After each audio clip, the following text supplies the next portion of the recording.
Coffeezilla just made "Is This the Future of Finance?" And I feel like what he talks about in this video could be, I guess, expanded upon because what it talks about is crypto, kids becoming investors, and the overall gambling space as a whole. And I feel like right now is the perfect time to talk about it because right now Bitcoin is almost about to hit $100,000, but having just that kind of rally around just one crypto coin, it's going to flood down to all of the meme coins, and this is essentially what we get from it.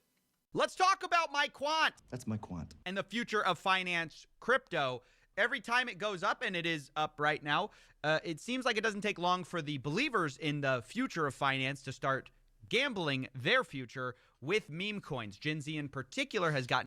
Now, it seems like every time, especially when crypto, Bitcoin specifically, has another bull run, there's going to be hundreds, if not thousands, of different meme coins that spawn from it. And I feel like right now, I didn't even know that this website exists. It's called pump.fun, which literally is nothing but meme coins and just gambling. And there's even live streamers betting on that. And when he's talking about Quant, he's specifically talking about I guess the guy's username.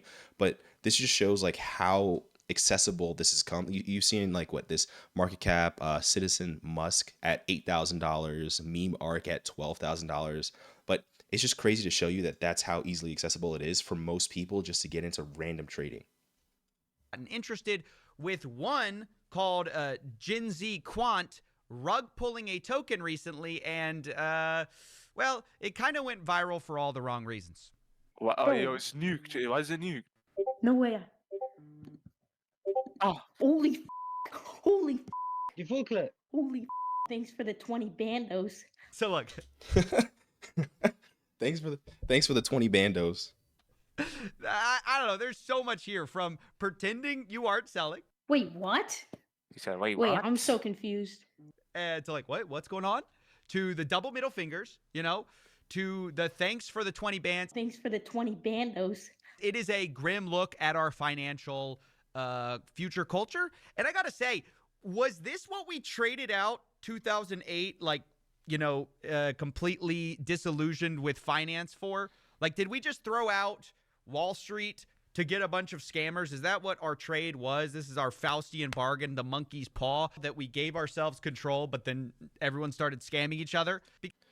I mean, I feel like with an overall conversation of everyone's becoming investors, I think everyone's learning this lesson that it's not as easy. I mean, once it was only for, Wall Street to invest, and now everybody has the access, but there's going to be a lot, larger of a pocket of people doing what they want with it. And unfortunately, a lot of people are going to get hurt doing that.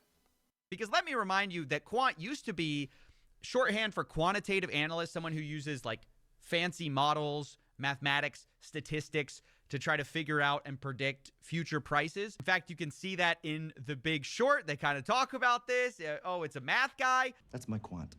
Your what? My quantitative. My math specialist. Look at him. You notice anything different about him? Look at his face. Now it's just Now, if you don't know, The Big Short is a hilarious movie, but it teaches a lot of the insight of the real estate crash that happened, 07, 08.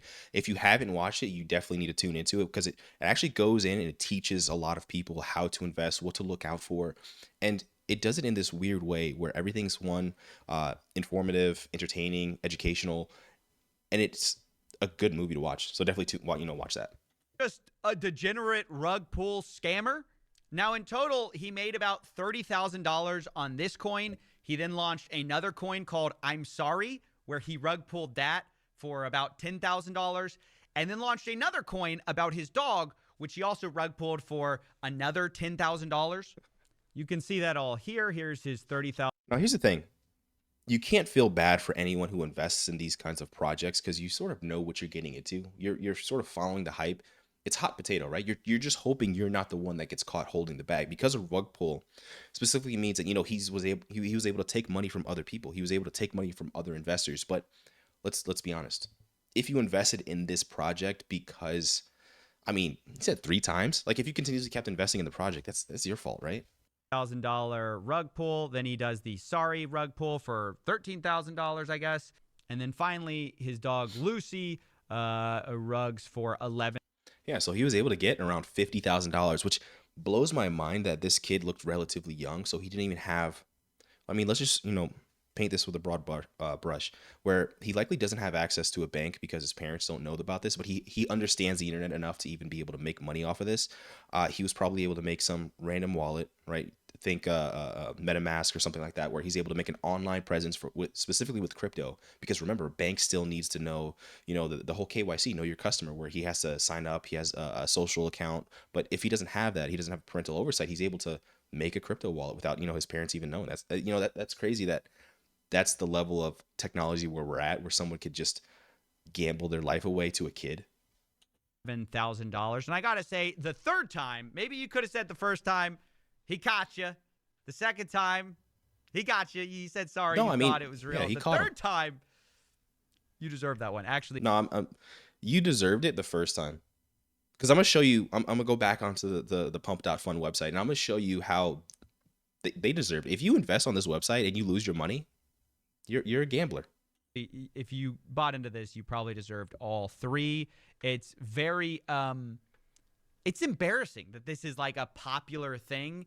I think it's just so shows how nihilistic people are, where finance has become synonymous with just pure gambling, and like being dumb is actually celebrated. Getting rug pulled is celebrated. In fact, after Quant Rug pulled, the Gen Z Quant token, the traders all decided, let's run up this coin. Let's put a bunch more money into it. That way the kid feels bad for selling, for scamming us all. All right, first off, that's your fault. You give a scammer money because to make them feel bad, you give them more money? What kind of logic is that? So they ran that up to like, I don't know, some crazy, tens of millions of dollars of market cap. The kid's supply, they say, would have supposedly been worth, like $2 million or $1.2 million. You can see that here. His original holdings worth. Hold on, let's read this. The Gen Z trader launched the token Quant on pump.fun, live streaming him rugging $30,000. So how is his original holdings 1.2? In his response, sending it to 35 million, his original holdings worth over 1.2. In the process, they doxed his name, address, and school. That's one thing. Doxing, I definitely don't agree, especially on a kid, because at this point, you were a gambler at this point. What did you expect? $1.28 million. And then they doxed the kid, which, is really bad. But I think it's funny. Like, people are like, ooh, we got you because you rugged us and then we made it worth a lot of money. But you would have never done that if he didn't rug pull you. I don't know. It's just it don't make sense. It doesn't make any sense. And honestly, it sounds like cope from people who are trying to do a secondary scam where they got scammed and then they need people to buy in so they can get out of the token. So you try to push the project just to make sure that you can get your money out, right? Like you sign people up to a Ponzi that this is a Ponzi, but you're just hoping to get your money out at the end of the day. That's what these tokens are. They're zero-sum game / Ponzi schemes. And the irony is that pump.fun, the website where a lot of these meme coins are launched, is making the majority of the money. That is an underreported part of all of this, is that people... Yeah, that's going to be a thing where all of the exchanges, regardless of what's happening, the whole reason that the exchange exists to ensure that there's a max amount of volume, because every time someone trades, they're going to get, like a 1% transaction fee or however it is at the end of the day. But people... Remember, just like, Robinhood, the more transactions that happen on the platform, the richer the platform becomes, especially when it comes to crypto. And if they're going to incentivize trading, I'd imagine that they could charge essentially what they want. So it's probably not going to be something low. It'll probably be like a 5% transaction fee because they can. It's like a Wild West. People think like, oh, it's this kid that's getting all this money. Like, oh, or I have a good chance of winning. No, you do not. Pump.fun is you're extremely unlikely to win. This is a report from Syncrasy. Now, I'm going to have, Coffeezilla's video linked down in the description below, but, definitely every time he releases, I watch. But looking at the token performance metrics total created, so there's been 2.4 million tokens created on this platform alone. Total, okay, so most of them don't even make a relative market cap. And the trader profitability, listen to this. So only 3% of traders even make $1,000. So you're talking about out of the 2.4 million coins that were created, only 3% of traders are even profitable. Less than that, 0.4% even make 10K. 0.03% make 100K. .002, and then .0002 are in the millions. Now, obviously, those are going to be the people that get in early. Looks like the monthly revenue of the platform has been steadily increasing, and I'm pretty sure, you know, with the current meme rally that we're in, which if you don't know, Bitcoin is literally on a tear right now. It is at $97,000 at the making of this video. I'm sure it'll probably hit, you know, 100K relatively soon. But one thing I wanted to show was this fear greed index. Now, if you're not familiar with this is just pretty much the more activity that happens on the platform, people continuously purchasing up. This sort of shifts everything where people are sort of wary, but this is one moment where if you have profits, take them, right? I have profits in crypto and I took them. So it's like one of those things where you have to know what you're doing on the platform. But looking at pump.fun, you'll quickly see that this is just a market of random crypto projects that people are specifically purchasing in. I mean, you have one right here, banana, ape out, exit strategy. But something I didn't know is that you'll see that there are people currently live streaming this event. So it's essentially like Twitch, but for live rug pulls for crypto coins, which, you know, makes no sense.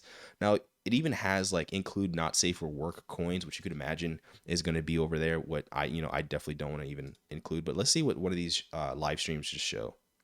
Okay, so click on the audio.